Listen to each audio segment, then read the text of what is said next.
Hey there, fellas. So, got some good news and some bad news I can share with you about my progress.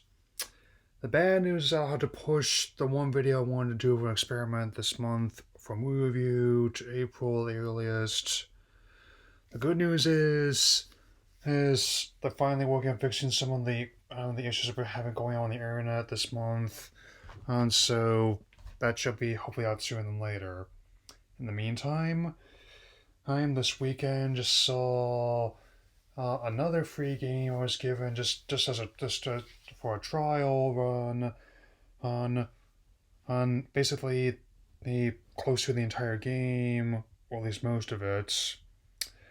Watch Dogs Legion on PS4. It's a multi-platform and the latest installment to date in the Watch Dogs series, which openly before I'm not a big fan of, but actually I don't mind it because I was gonna take advantage because I wouldn't have bought this at as I mentioned before my Luna video. At least not list price, but they're already marking it down after less than a year. So by this point, it's gotten to be like any other one of Ubisoft series or any other one that does this release pattern. You basically already know if you're interested or not at the moment you saw the title. And so let's get to brass tacks. So the game takes place in near future version of London, where after an incident at Parliament and the whole country's been taken over by a quasi xenophobic private police force, so not really a stretch.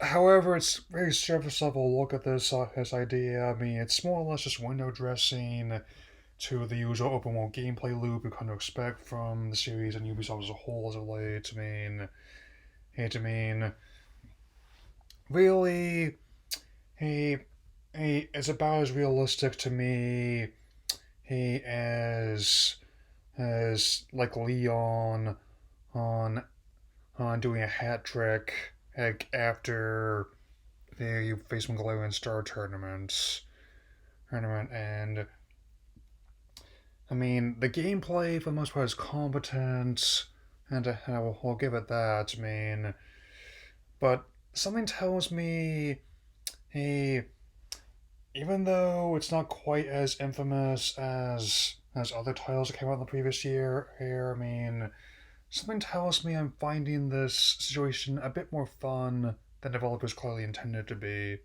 Yeah. And I'm not really the most familiar with the series or how DeadSec typically operates within it, so anything I have to say about this game is going to be self-contained to this video. I mean, so with that in mind, I actually caused quite a bit of chaos there, and surprisingly, I didn't die very often, and often I admit it, since you would think that with how they're keeping London under lockdown in this game, they would put up more of a fight or give chase more, even with all their drones and armored trucks. But surprisingly, he he you probably won't die as much as you would in Cyberpunk as you would trying to play it like GTA.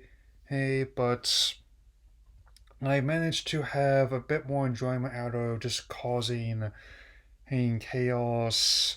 It's like disabling their drones, playing with their double decker buses, and joyriding in British taxis while listening to the Buzzcocks. I mean,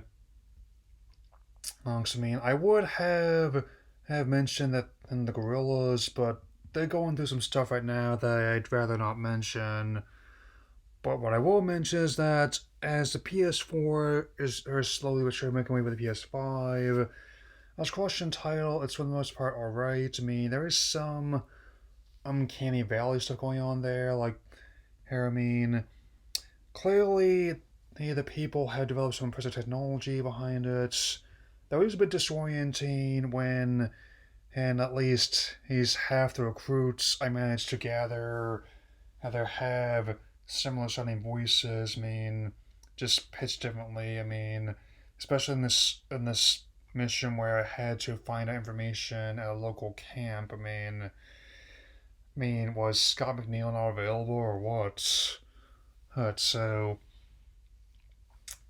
I mean, definitely, and I did encounter some bugs as per usual. I mean, it happens from time to time.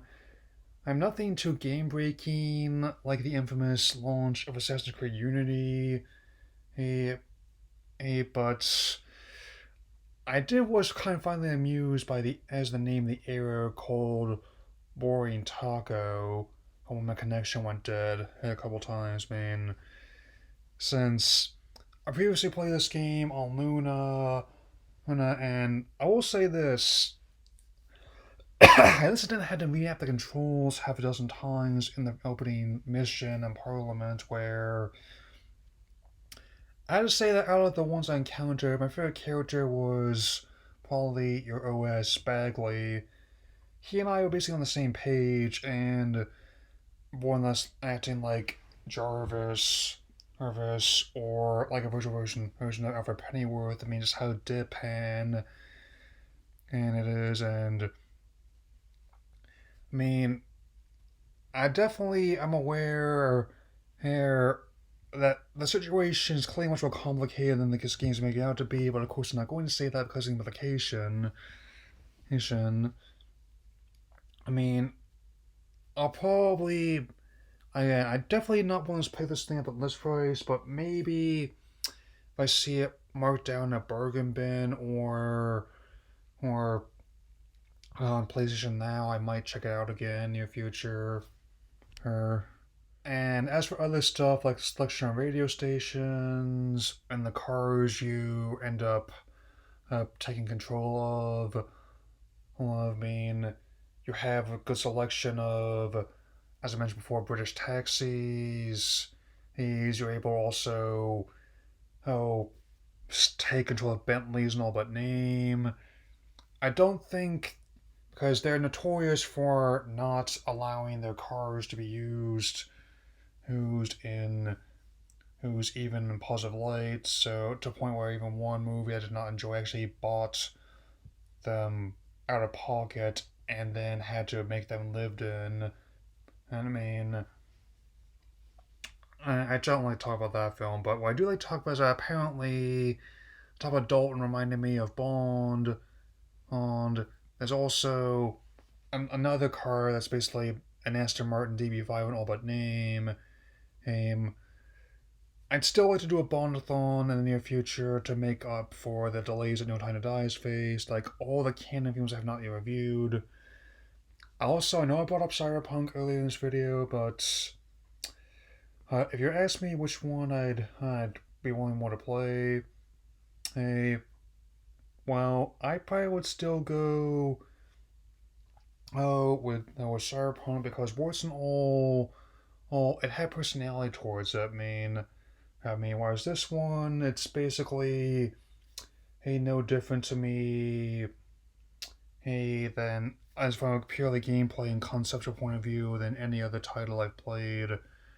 I hate from others main sense because it's definitely a big case like story and gameplay a dissonance where like the story takes itself so seriously it's just that makes it much more or unintentionally hilarious to me when you're joyriding hating team while wearing a pig mask in on the back of a motorcycle all and cutting through these supposedly elite a private police force. I mean, I it's definitely was never going to be game of the year for me. But how am I supposed to take all this seriously? I find it unintentionally hilarious.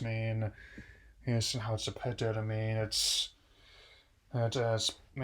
It's not. I wasn't able. I didn't even try the multiplayer because I usually try to wait until I clear the story mode first. But yeah.